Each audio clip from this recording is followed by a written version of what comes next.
I will share the screen and start all over.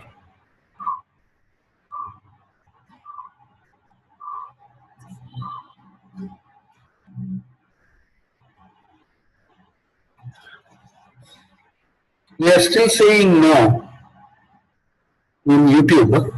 Anyway, they will hear now, I think, because I'm not getting any more error messages. Okay, so sorry for this interruption, but anyway, we will start again. So let me recite this. So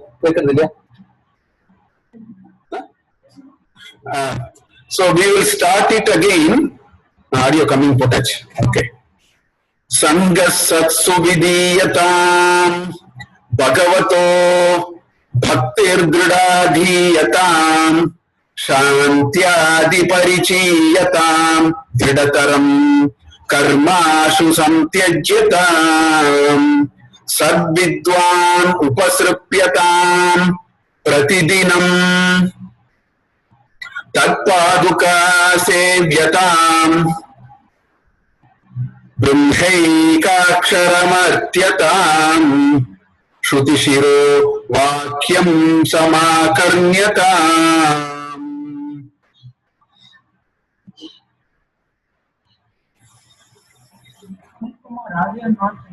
It's working. So these are the instructions 9 to 16, and so in these 8 instructions, again, Shankaracharya has taken us a little forward in terms of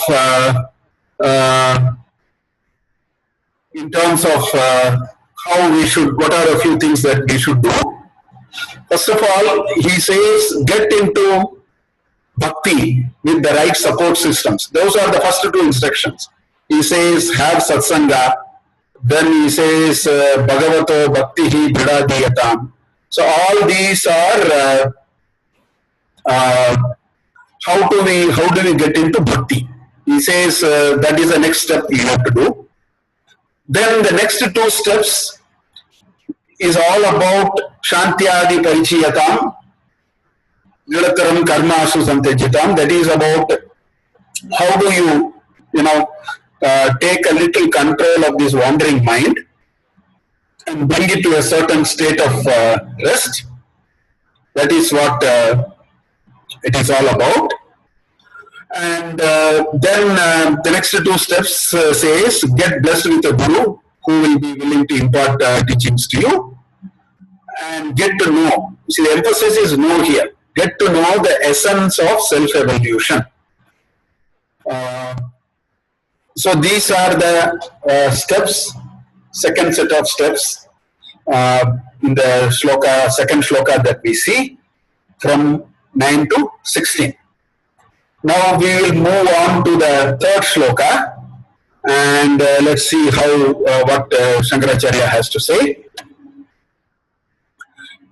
Bhakyartascha vicharyatam Shrutishira paksha samashiyatam Dustarkat suviramyatam Shrutimatastarkonusandhiyatam Brahmasmiti vibhavyatam Aharahar garva parityajyatam Dehe hamati ujyatam Mudajanair vada parityajyatam.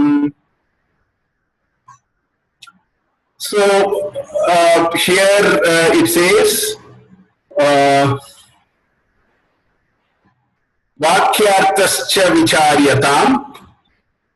I think there is an issue with YouTube. I'm getting a message, audio stream is lower than it is 0. So probably I request all of you to switch over to Zoom, and Zoom ID is my usual ID. You can look at any of my earlier mails.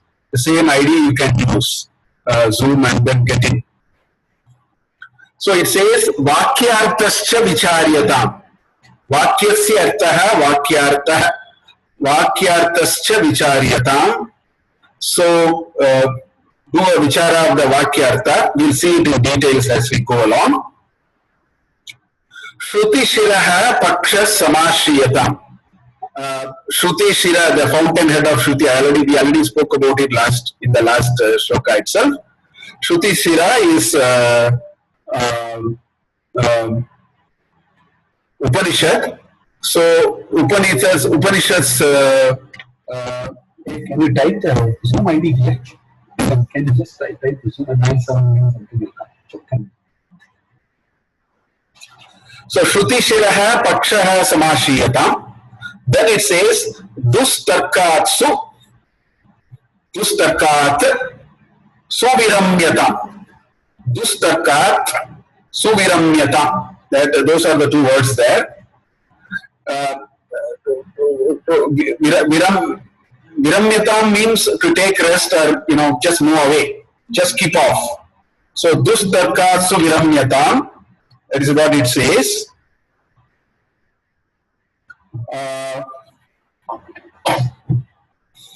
Shruti-matas tarkaha anusandhiyatam. Shruti-mataha tarkaha anusandhiyatam. So it says anusandhana is contemplation or research or whatever. Shruti-mataha tarkaha. Those tarkas which are aligned towards the Shruti.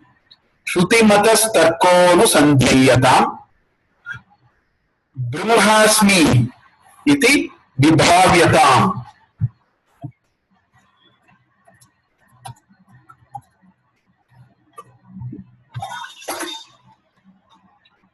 So Brahmasmi, aham Brahmasmi iti mahavakya.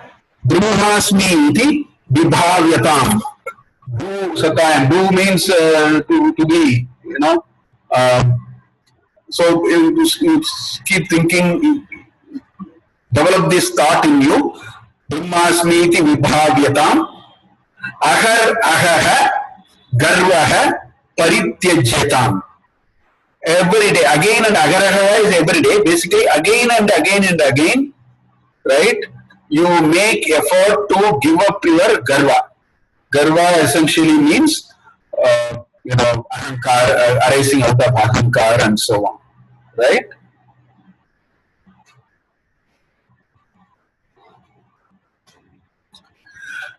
Dehaha aham, deheham, dehe aham mati ujyatam, matihi ujyatam. Dehe aham matihi ujyatam. Uj means to drop, to give up. So dehe aham, I am in the body. Dehe aham matihi ujyatam. Okay. Then buddhajanaihi, with wise people, buddhajanaihi, vadaha parityajyatam.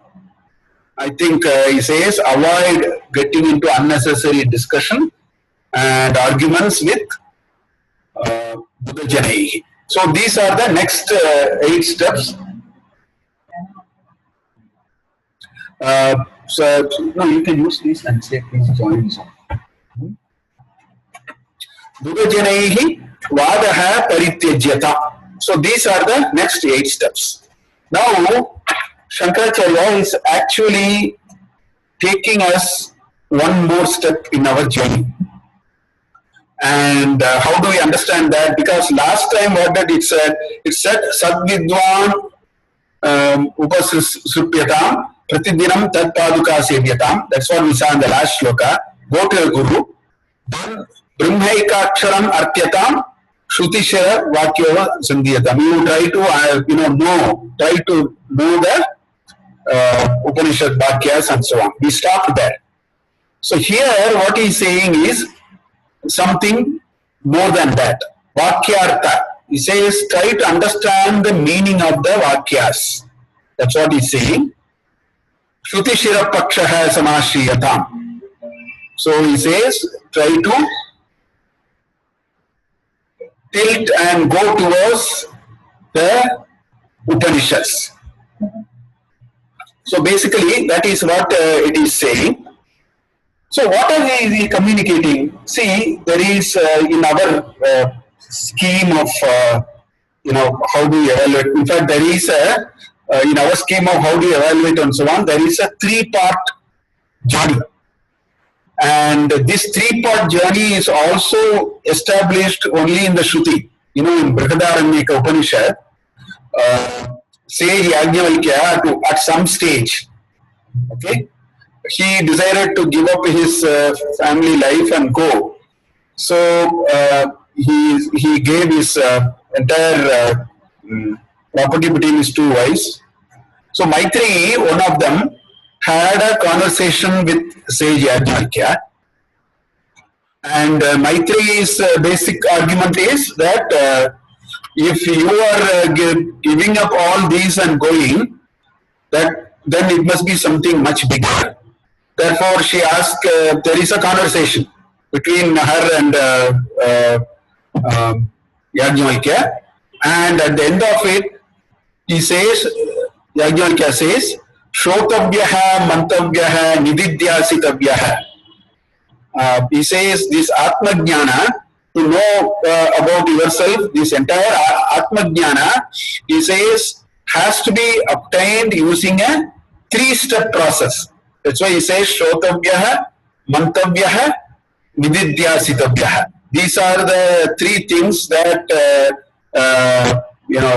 he said in the process. And so these 3 process steps are very, very important. So Shravanam is the first step. Shravanam means simply hearing. That's why in the previous shloka it said that Brahmaikaksharam, you hear it from the Guru.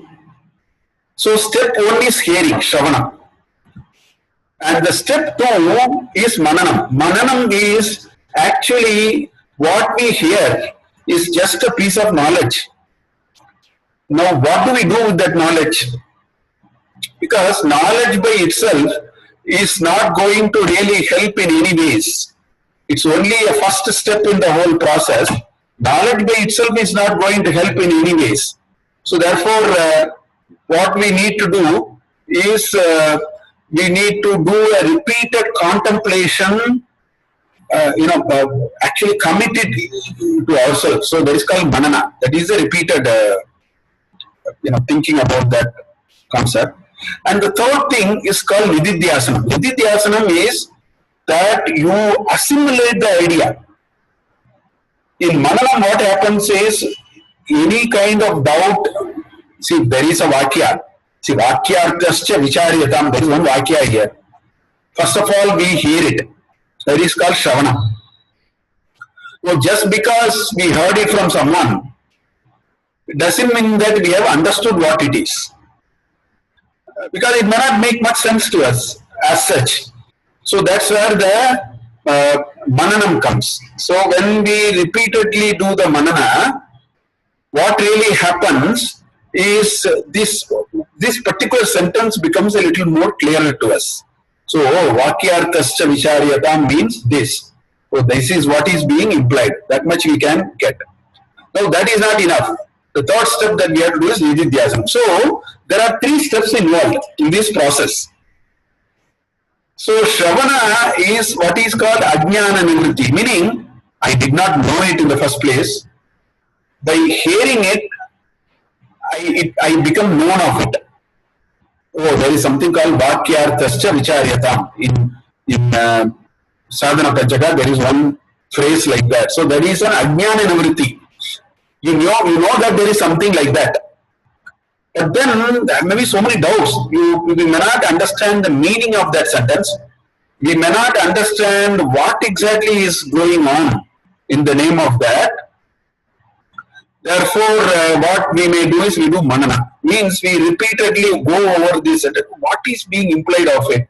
What is being conveyed of this? We start thinking about it. We try to analyze it in our own ways.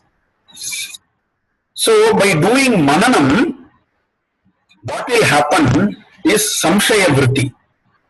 In other words, the doubts will go. At least we will know, oh, this is what is intended of this. See, aham brahmasmi is a mahavakya. So by merely hearing aham brahmasmi, there is only this word ajnana I am using is only from a limited usage.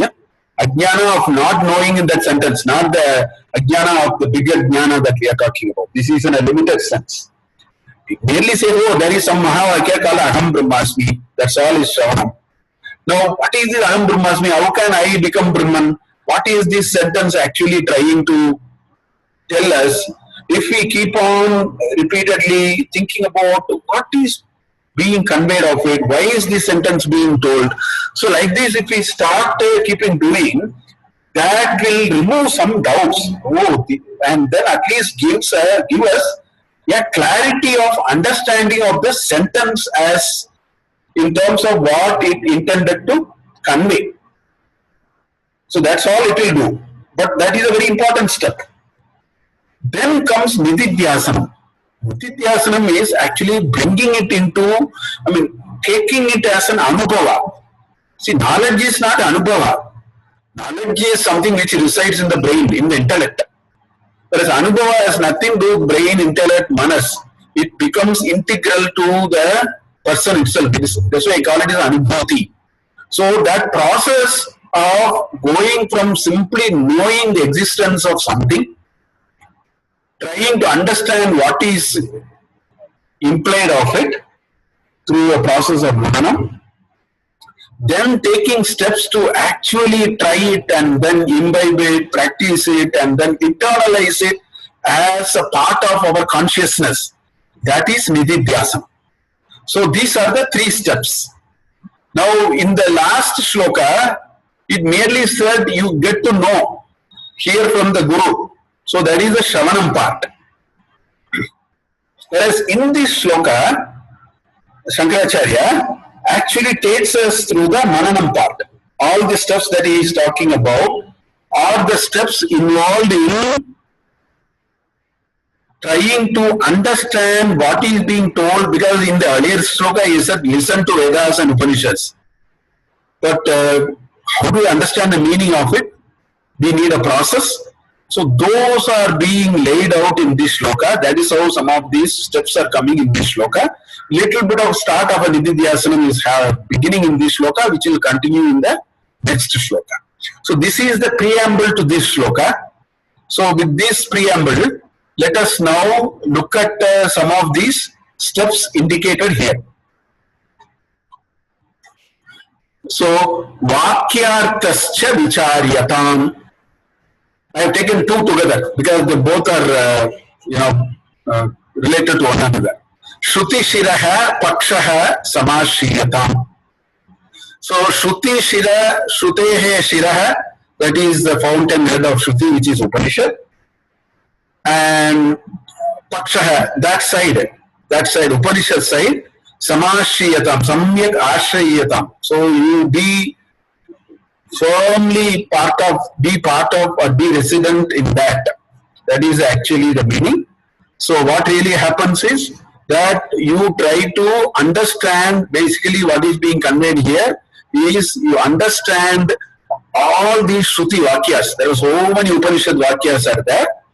Try to understand these Vakyas much better and try to make proper internalization of the knowledge.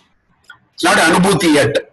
So for that only Acharya is saying Vakyartascha Vichar, Vakyasya Artaha Vakyartaha, Vakyartascha Vicharyatam. Why is the cha is coming? Because in step 16 and 15 he said read Upanishad. Now he says also try to understand the meaning of it. By that he is saying from Shravana you have to graduate to Mananam. After a certain period of Shravana, it is inevitable that you graduate into Mananam. So that is what is being implied by this. Now why is this important? First of all, as we already saw, this subject matter of self, the subject matter of self-evolution, all these, it is not possible with any of these pramanas available in the world. We already saw that. When we are talking about step 15 and 16, we talked about it. The subject matter requires only Upanishad. that the Shruti is the only Pramana. All others are not Pramana. They are not available in the outside world because we are talking about something within ourselves. We are talking about something which is cooking up inside us. We are talking about what is called the world inside. So therefore, the only Pramana is Upanishads. That is why he says you have to contemplate on Upanishads. Repeatedly we need to contemplate on Upanishads. Now Upanishads, there are of course 1008 Upanishads. In fact, many of them are not there. There is a Muktika Upanishad in which about 200 and odd Upanishads names were mentioned. Even we are not able to lay our hands on all those. But even if you take the Dasha Mukhya Upanishad, Pradhanya Upanishads, you have Isha, Kena, Katha, Prashna, Taitriya, Aitiriya, Mundaka, Mandukya, Chandogya, and Brihadaranyaka. If you take even these 10 Upanishads, there are so many sentences. For example, Isha Vasya Upanishad says, Isha Vasyamidam Sarvam Yatkinchya Jagatyam Jagat Tena Tyaktena Bunjita Mahatatakasya Svidhanam. Now we need to really understand what is Isha Vasyamidam Sarvam Yatkinchya Jagatyam Jagat. What does it really talks? It talks about the omnipresence of the God. So we need to, I'm just giving the first sentence. Isha Vasyam Idam Sarvam Yatkinchya Jagatyam Jagat. What does it mean? We can't simply, take a meaning and read and understand it. Like this, Upanishads have hundreds and hundreds and hundreds of very interesting messages because they are the only pramana for us to understand what does it mean to go for self-evolution, what are all the steps, what are all the challenges, how should we look at, how does the Shruti give us a possibility of understanding from something which is happening in the outside world. This is what Upanishads has tried. That's why Shankaracharya is saying, Vakyarthascha vicharyatam.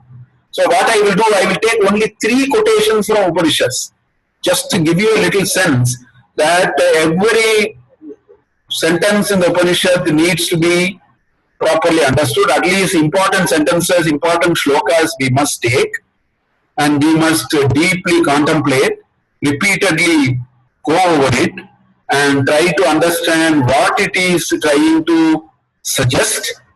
So that is what is implied. So I will take 3 examples from 3 different Upanishads just to tell you that we need to do mananam. It's not just Shravanam alone, we need to do mananam. And there are any number of sentences, I am only taking 3 examples for want of time. And why are these important? Because there are so many paradigms. This self-evolution, just like if you read, let us say if you read calculus or you read algebra, there are so many theories, there are so many different constructs, so many axioms which we should know. Trigonometry means we should know certain axioms and so on. In the same way, this self-evolution has so many constructs. I want to quickly list all of them. There is something called Avasthatraya. Right? We have Jagra, Swapna, Sushupti.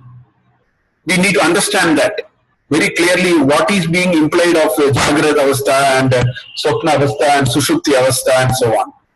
And if you do that analysis, you will end up with Dehatraya also. You have, Bahishprajna, Antaprajna and Prajna. All these are there in Mandukya Upanishad. So that Upanishad has taken this idea and has given us some understanding of the self and its relationship with the Paramatma, all those. So this is one paradigm. Panchakosha.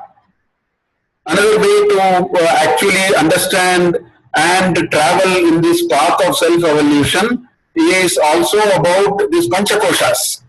So therefore, we should talk about, understand what are these Panchakoshas, why are they being mentioned. So we may get into Taittiriya Upanishad.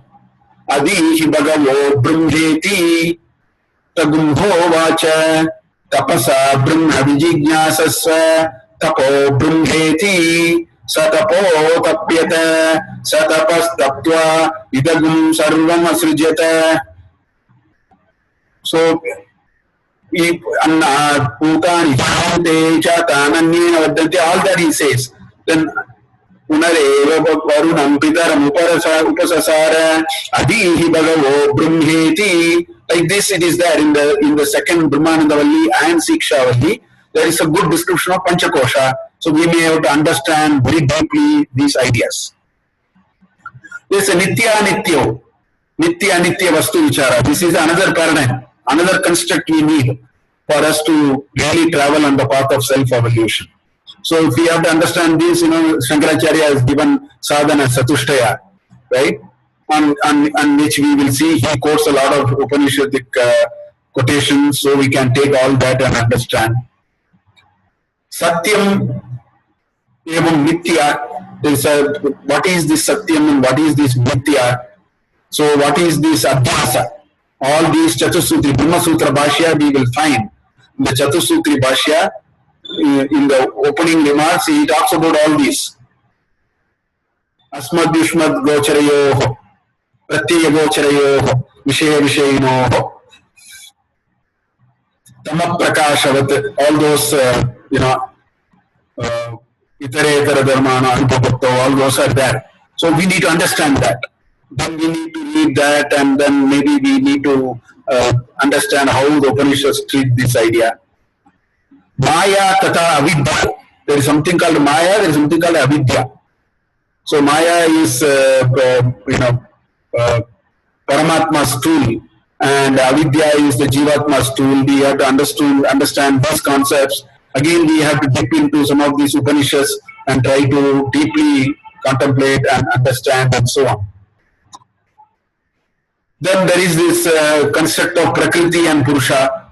Even that we need to understand. Well, without understanding all these different constructs, it is difficult for us in this journey of self-evolution. Just as, if you have to understand trigonometry, you should know the basic sine theta, cos theta, all those properties, tangent, cotangent, cosine, sine. So many things are there.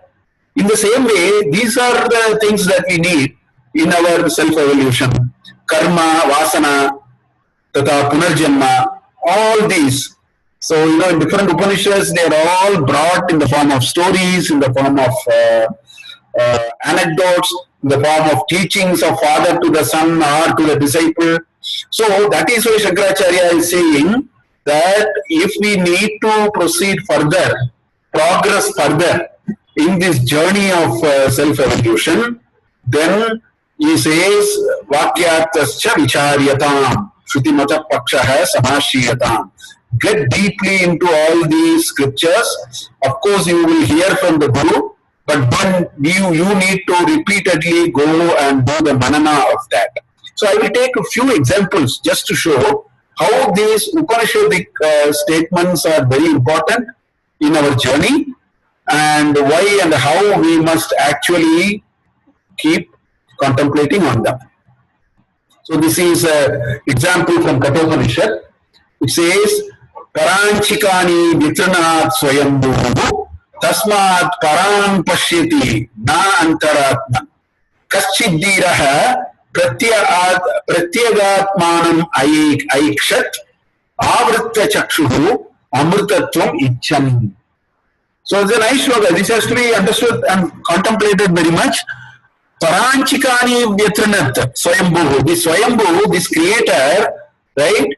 What he did was all our sense organs, he turned them towards outside. Paranchikani, they are looking away, looking on the other side. Paranchikani vyatranat swayambhu tasma, therefore, paran pashyati, na antaratman. That's why we are not seeing inside. We are all the time seeing outside, because that is a design flaw that has happened. What Kathopanishad says, Kaschidiraha pratyagatmanam aikshat. So he develops a desire to see inside, so he becomes avritta chakshuhu. He turns his attention inside. Amritatvam Ichan, because his desire is immortality. Therefore, he turned his attention inside. So, like this, there are so many sentences which we need to repeatedly read and understand why is it being told, what does it mean to us, should we do it, how should we do it. There are so many questions will come if we repeatedly go over it. Here is one from Mundaka Upanishad.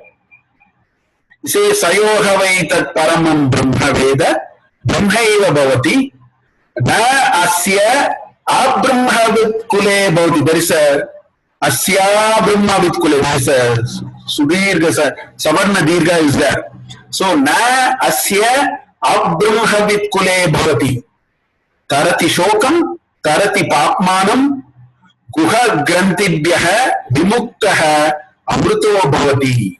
It says, Saha yaha tat paramam brahmam veda saha brahmaiva bhavati. One who knows Brahma knows this Brahman, knows meaning experiences that in him or her. Saha brahmaiva bhavati becomes Brahman itself. Na asya abrahmavid kule bhavati. In his lineage, nobody will be born who will not know this Brahman. That kind of thing is what Mundaka Upanishad is saying. Tarati shokam, he will cross all sorrows. Tarati papmanam, he will cross all the sins. Guha grantibhyaha, there is this chidjada granti, there are deep knots in us. All those knots will be vimuktaha and amritaha bhavati. He will truly become immortal. So this is another Upanishad sloka which we need to do manana and try to understand it even more deeply. Here is one more from Brihadaranyaka Upanishad. It says, Ata akamayamanaha, ata akamayamanaha, ata, there is again a savarna dirga there. Ata akamayamanaha, yaha kamaha nishkamaha bhavati, apta kamaha atma kamaha. Natasya prana utkramanti, brahmaiva san brahmani eti. So he says, Ata, therefore, in the conversation it comes, akamayamanaha, one who is beyond the state of desires, akamayamanaha, yaha, akamaha, he indeed becomes akamaha, person with no desire, nishkamaha, person beyond the realm of desire, nishkamaha bhavati, aptakamaha, he is one who is satisfied of all desires. He reaches, that is his mental state. Atma kamaha, atmanyeva ratihi, atma santushtihi, atmanyeva uparamati, all that happens, he becomes atma kamaha. Natasya pranaha utkramanti. It's not that the pranas leave him. He resides in Brahman. Brahmaiva san, Brahmani eti. He becomes one with Brahman. So this mortal body and all that is fine. Those are all become irrelevant to this whole thing that is happening. Therefore, he would actually, so the crux here is to be an akame shotriyasya chakama tasya. You will find it. It is there in Brihadaranyaka Upanishad. It is there in Taittiriya Upanishad also. Te yeshatam manushyana ananda shotriyasya chakama tasya te brahma deva gandharvanam ananda. Like that it keeps going on, go on and on and on. That is the state described here. So if you look at these three quick Upanishadic statements which I brought, on the face of it we might have understood some meaning. I simply tried to tell you some meaning. That is called Shravanam. Mananam is not that. Mananam is to take this and really churn it upside down for us.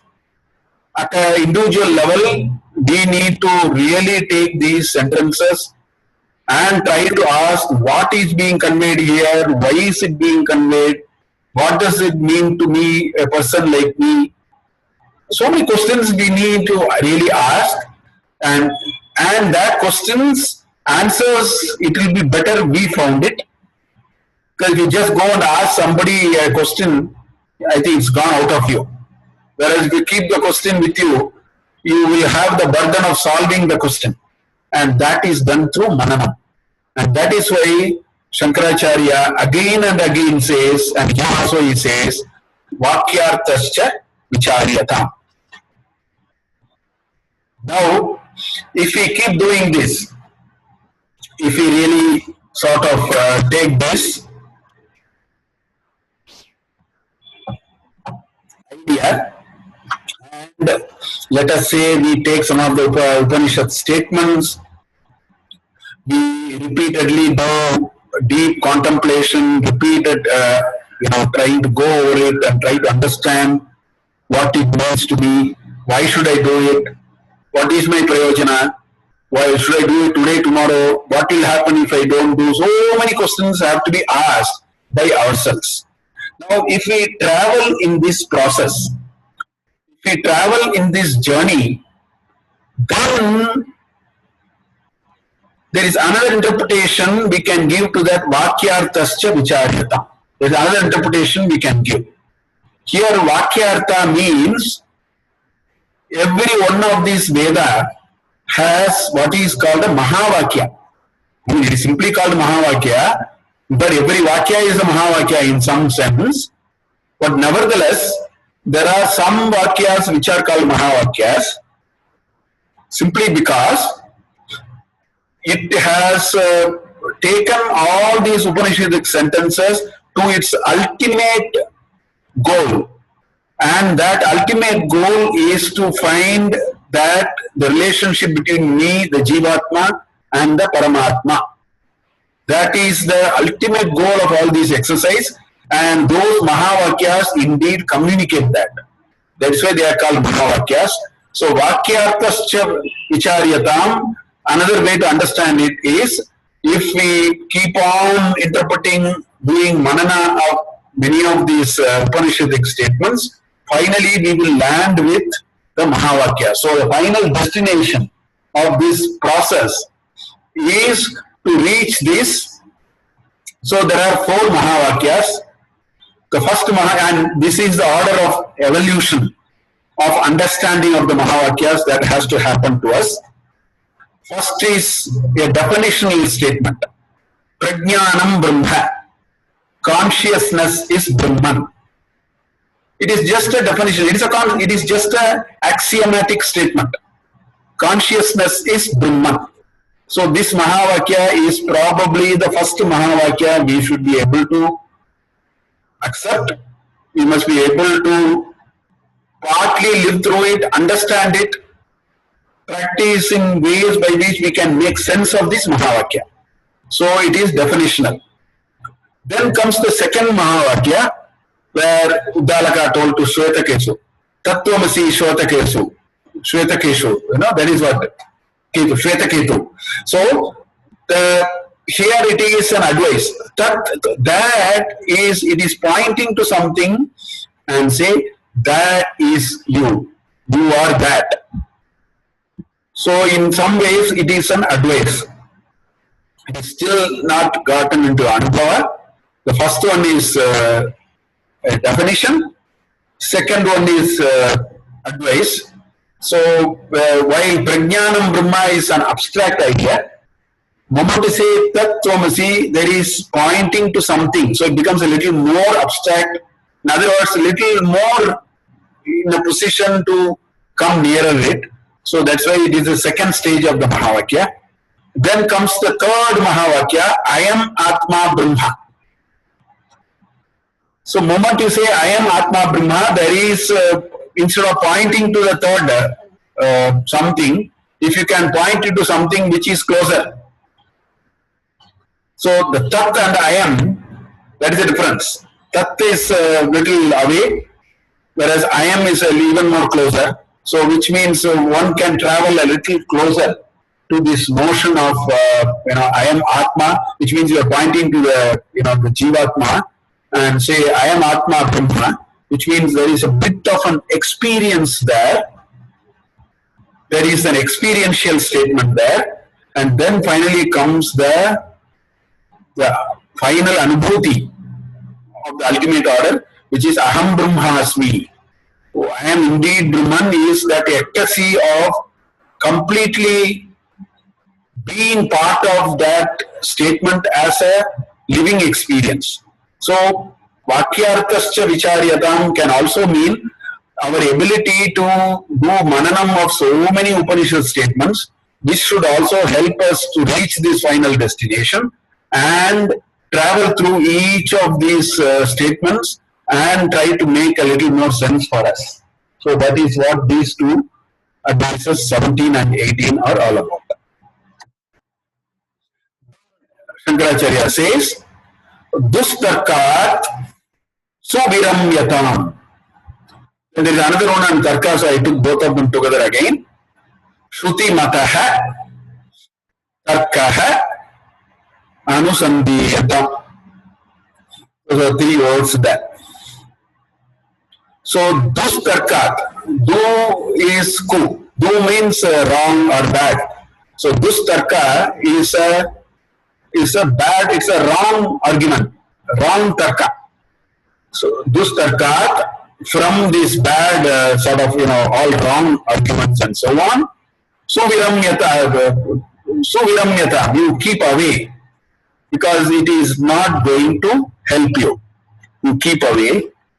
And then immediately he said, Shruti mataha tarkaha anusandhiyatam. If you have to engage in a certain tarka, try to organize your tarka into the context of the Shruti. Shruti is our Parama Pramana. Don't work against it.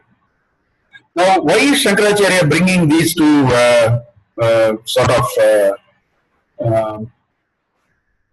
instructions here?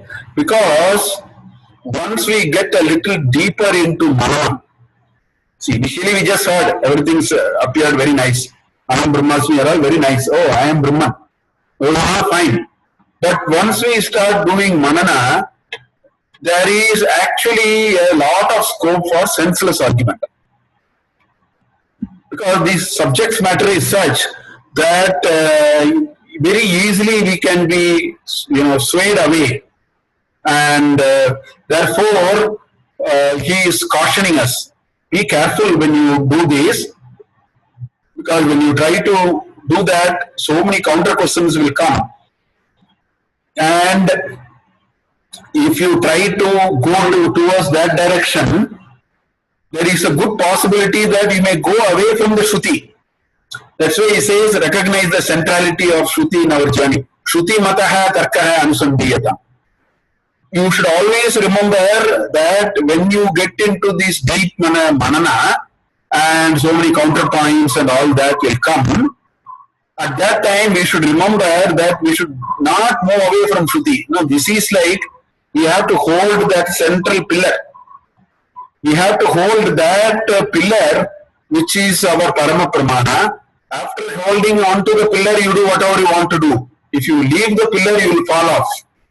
So, there is a potential danger of that happening. I'll show one or two examples, because in many of these vadas, I have seen a little bit read when I was doing Taitra Upanishad, I read some of those. So whenever they do this tarka, sometimes the tarka goes so into a very different direction that it may take you out of where you want to go.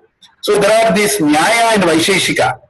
These two are the two darshanas which have a very good grounding on how to engage in argument. That's why those days when people do all these kind of anusandhana, they do this serious manana of the Shruti Vakyas and so on, they will get also introduced to Tarka Sangraha, some of these treatises based on Nyaya and Vaisheshika, because we must have some background and we must have some sort of a reasonable framework.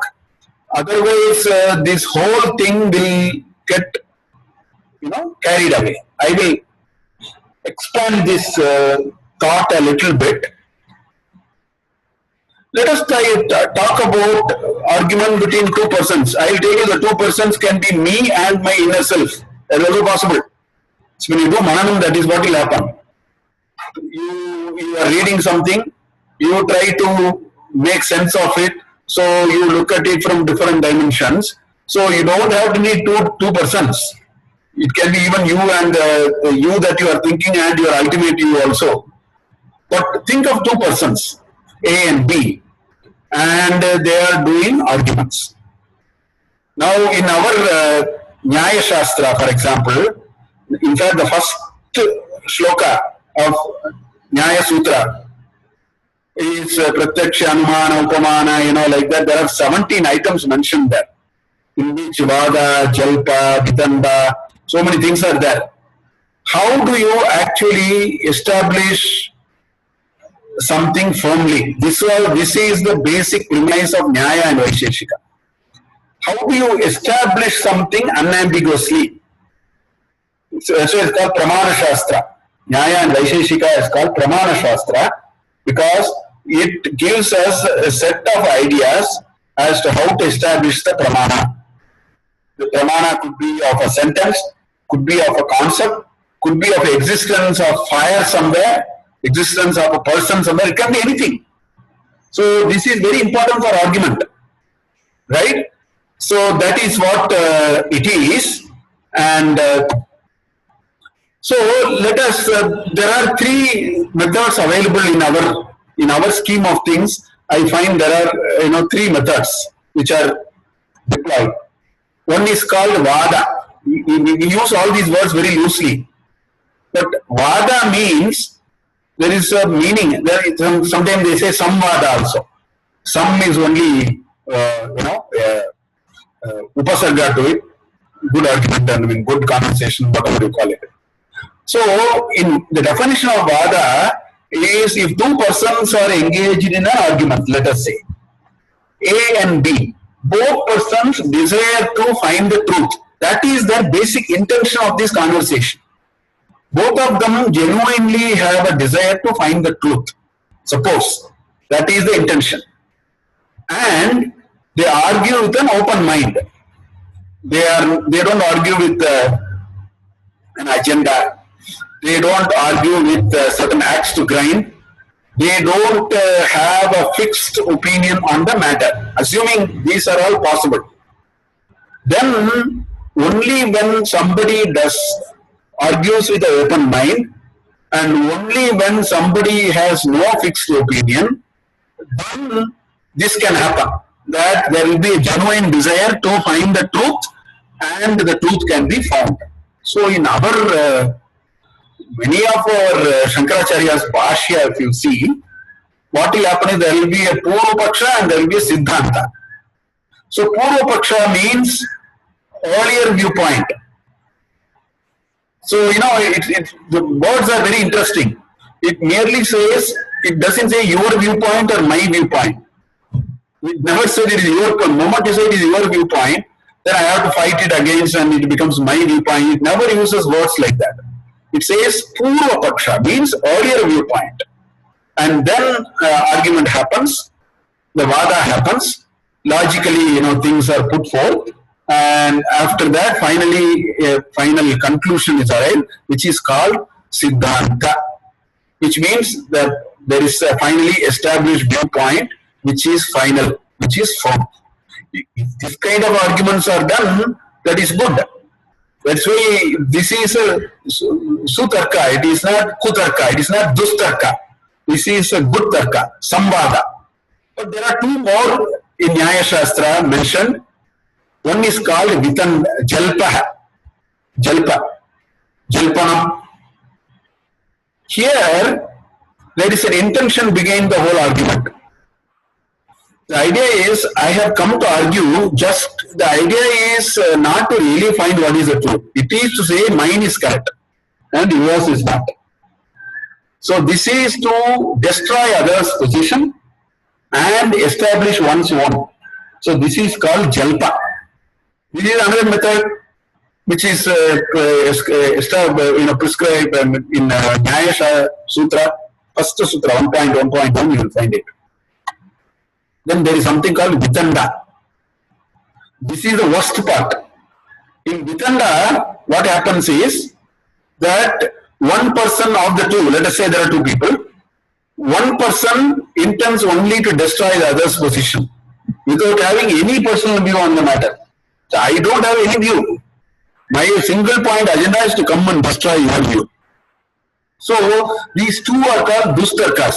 That's what he says. Don't invariably, unwittingly, once we get into this deep manana, we have to protect ourselves and make sure that we don't get into jalpa or vitanda.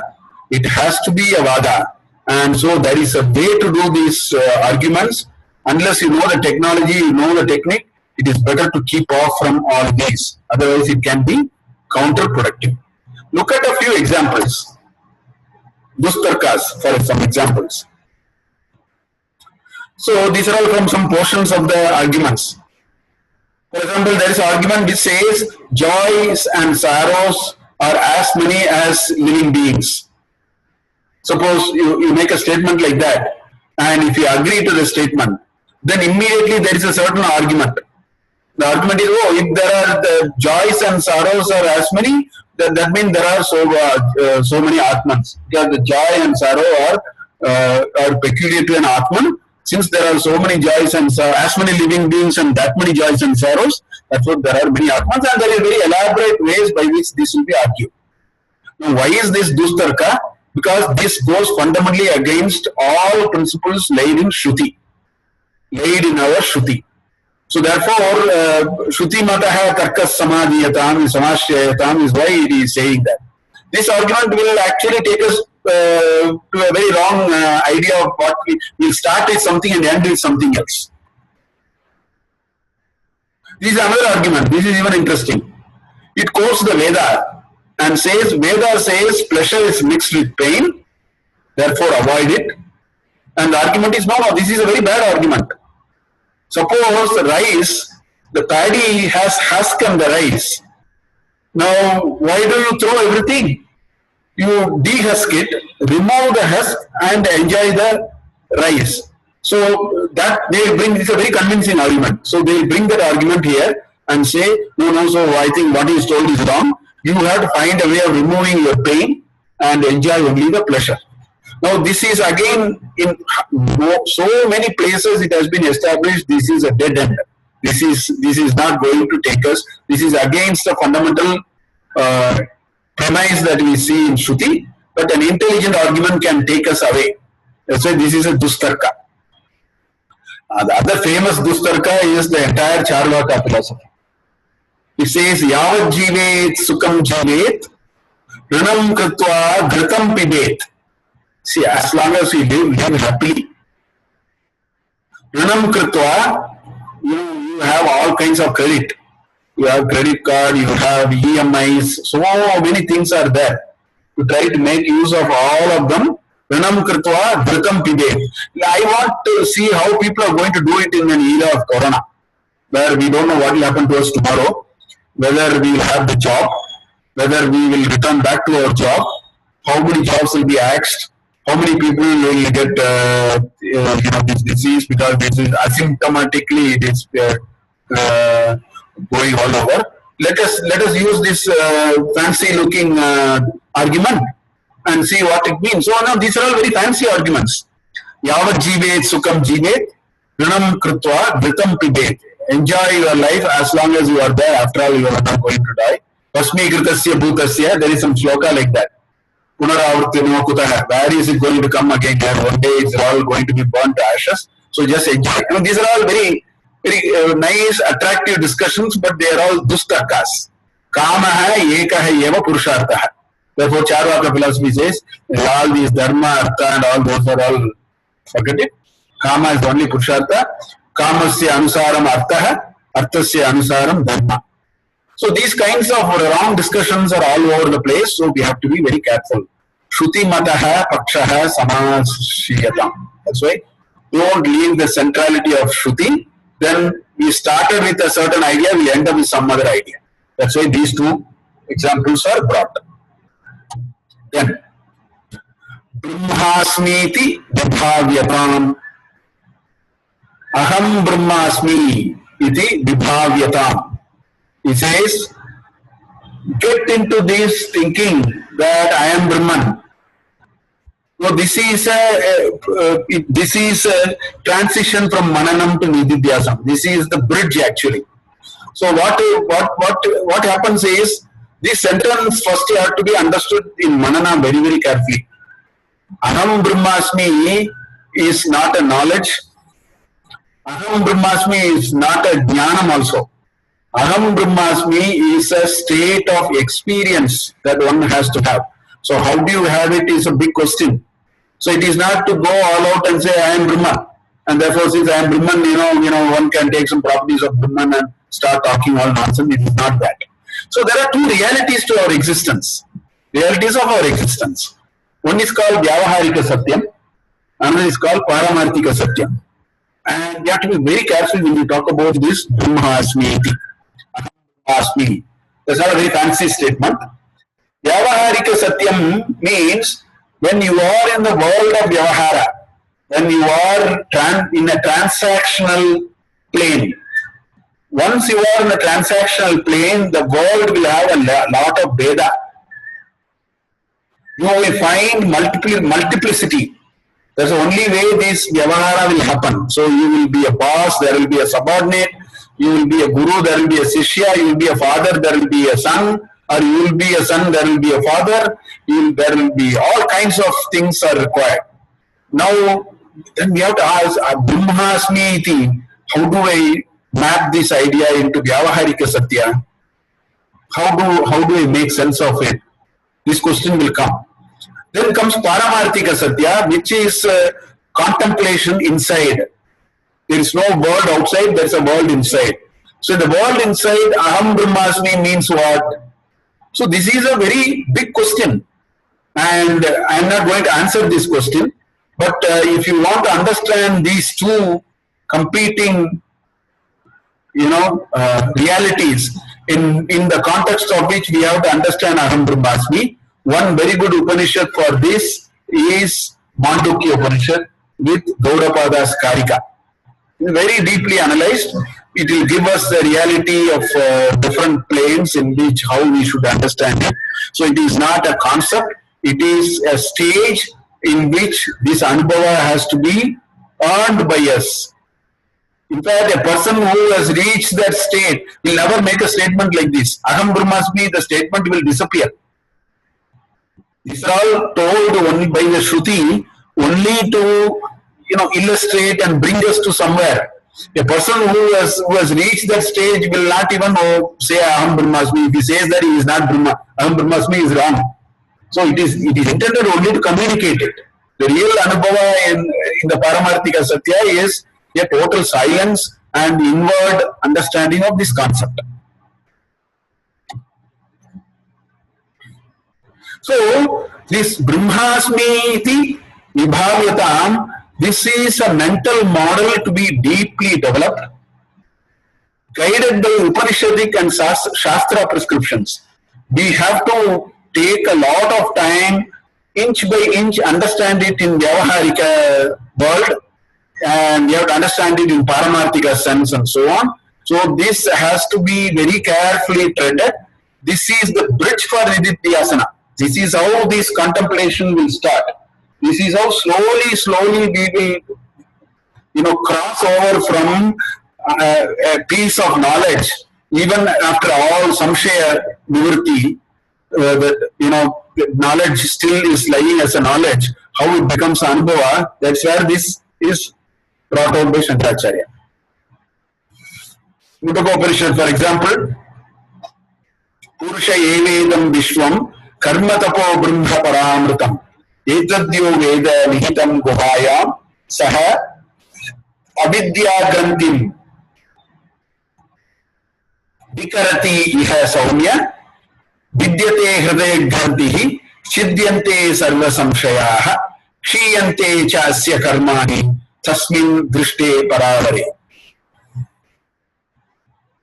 So this Mundakopanishad shloka says what kind of an experience that one will get when he really gets this Brahmasmi iti Anubhava. Etat yaha veda vihitam guhayam. It is, this idea is deep inside our in Hridaya Kuvara, in that cave inside. So if you understand it deep inside, Saha Avidya Grantim Vikarati, that chain, that knot of avidya will loosen up. That's what he says. Vidyate hridaya grantihi, that which tied this chit and jada, all that will just get loosened. Chidyante sarva samshayaha, all samshaya nasha will happen. Kshiyante cha asya karmani is karmasu paritejyatam, we saw that. So the karmas will drop in. He will not drop the karma. The karmas will drop in that anubhava, in that tasmin drishte karavare. So that is why a person who has reached here will never say aham brahmasmi. It's all told to us to indicate to us a possibility of reaching there. So that's what the Mundagopanishad shloka is also saying.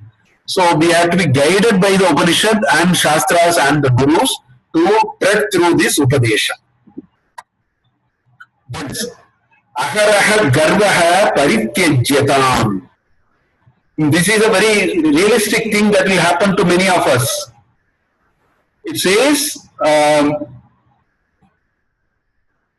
once we get into this journey, the first thing that can happen is a little bit of sadhana and knowledge.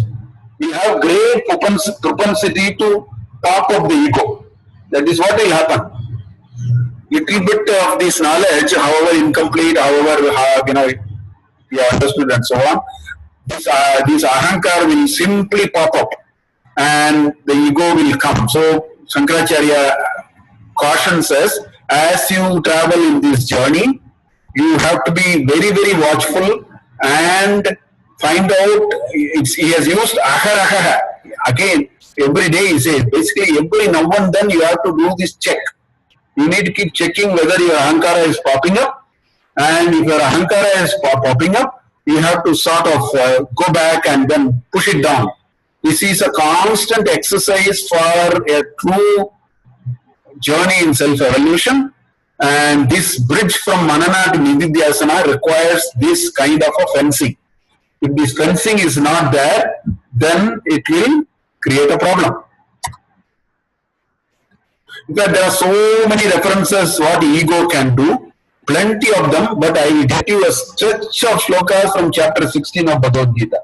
Because that conveys it so beautifully. I am not going to, give the meaning of these. Many of them are very easily understandable.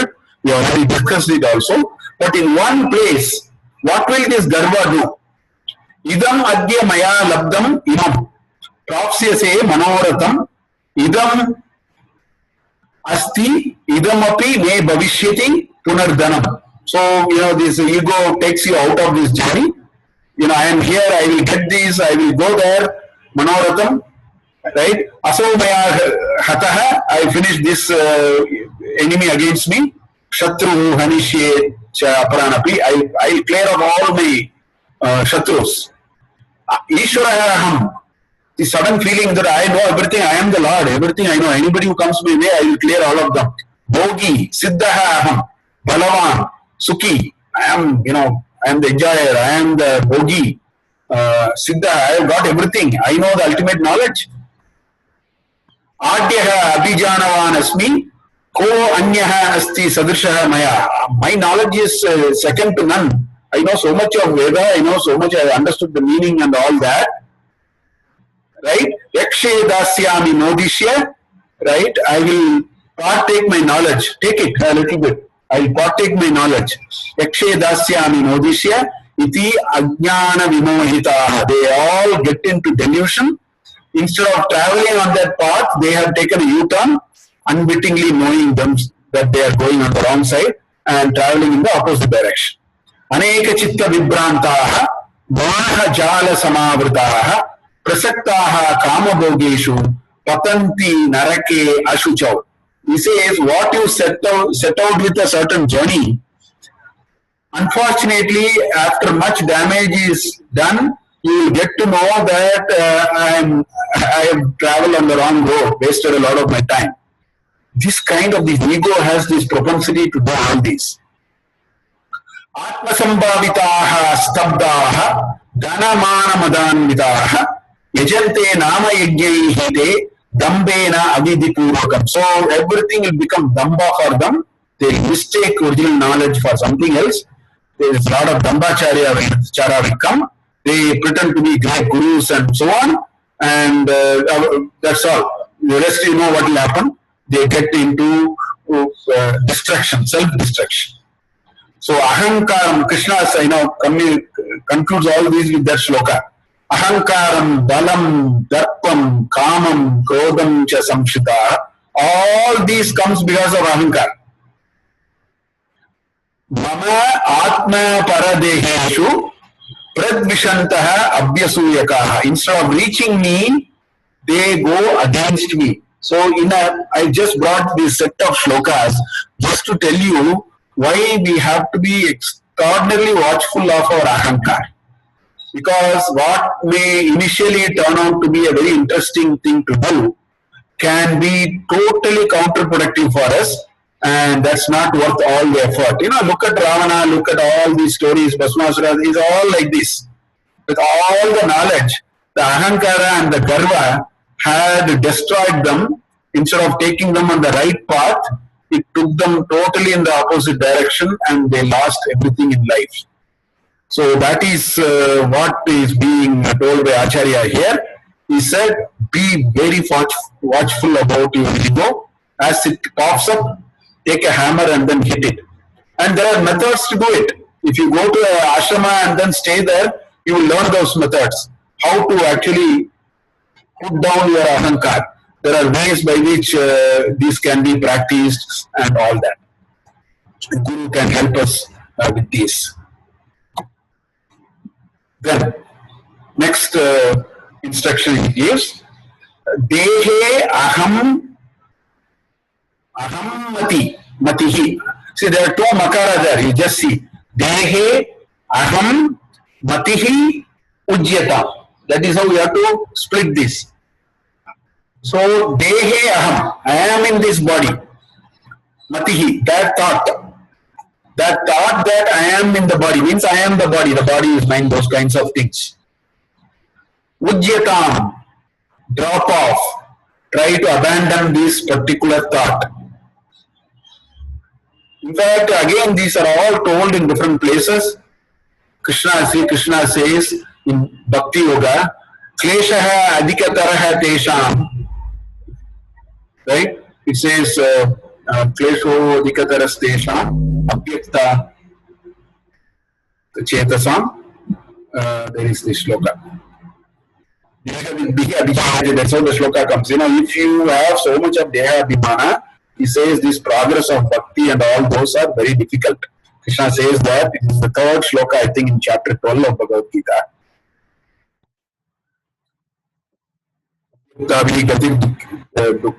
That's what he says. So, I am in the body is a very, very, it's a very difficult idea to give up. It's not easy. All these are fine. I am in the body is a very difficult idea to give up. It's not easy to give up this idea. Simply because, I am saying very practically. You can read this particular sadhana, instruction and then memorize it, all that we can do. I am in the body is a very difficult idea to give up. And there are three parts to it. So in order to give up these, we have to first split it into three dimensions. You have to divide and rule. You have to conquer one at a time, slowly we have to go. First thing is, I am the body. This is the first one. So you have to ask, am I the body? And you have to constantly do a manana. You have to constantly, keep checking this idea and come to a conclusion, perhaps even with a little bit of experimentation. That is the first word we have to get. In fact, that may be slightly easier. Then the body is mine. I am the body is one, but the body is whose? That's the second question. The body is mine. This is the Deha Abhimana. So if the body is mine, then I have to do so much to keep it in such a beautiful shape. So many things are involved in it. That is the second. That's why we invest a lot of our life in all these matters actually. Then the third is the body is for me. So these are the three components of Dehe Ahammatihi. We have to find ways by which we address all the three continuously. We have to. So it's not a simple idea of Dehe Ahammatihi. You split it into three components and individually inquire into each one of them and try to find out how do I actually address this issue. I think this is an exercise that we have to do. It's not a simple Dehe Ahammatihi at a higher level that we see. So we need actually multiple tools to attack this. This is again, where do we go? We have to go to the Upanishads only. Please go to the Upanishads. You will find enough tools to actually address this. You know, you can study the Kathopanishad. We can look at this is the last chapter in Chandogya Upanishad, where this whole logic of Nitya Vastu Vichara is so beautifully brought out by this story of Virochana and Indra. Virochana and Indra go to Brihaspati and ask him to teach. So they are there for 24 years. So after 24 years, so one day they are asking, who am I? So Brihaspati says, come tomorrow, I will tell you, come properly dressed and I will tell you who I am, who you are. So both of them come beautifully dressed and so on. And Brihaspati takes both of them to a sheet of water, which is like a perfect mirror, and says, look at that, this is what you are. So both of them are very happy. They see their beautiful body on the sheet of water. So they are able to understand, oh, this is what I am. So both of them go back. Virochana is very happy. So he said, oh, I am the body, therefore let me do everything to keep this body in good shape. And he spends his lifetime finding out how to, But Indra is not satisfied with this answer, because he started inquiring this, I am the body, and so many questions started coming to him. The body is wrinkling, one day the body is falling. If I am the body, then that means I am also lost one day. He feels no, it is not possible. So he comes back to Brihaspati. Virochana never came back, but Indra came back, and again Indra spends 24 years. Like that, there is this story. So we need to use these kinds of, the Panchakosha Viveka that you see in Taitra Upanishad is another tool. Unless we use these tools, unless we very rigorously understand it, this Dehe Ahammatihi Ujyatam will not happen. So we need these kinds of tools, which are again in Upanishad only. That's why Vakyartha Vicharyatam, Bhakti and surrender is another tool. If we can use that tool very well, the Deha Abhimana will slowly sort of recede to the background. So these are some of the practical ways of thinking about this particular Upadesha that Acharya has given. Then he says, Bhagajanaihi Vadaha Parityajatam. He says, try to avoid these arguments, pick up these arguments. He uses the word Vada. Earlier I showed you Vada is a good argument. Vada is a very good argument. Now why is he then saying this? Bhagajanaihi Vadaha Parityajatam.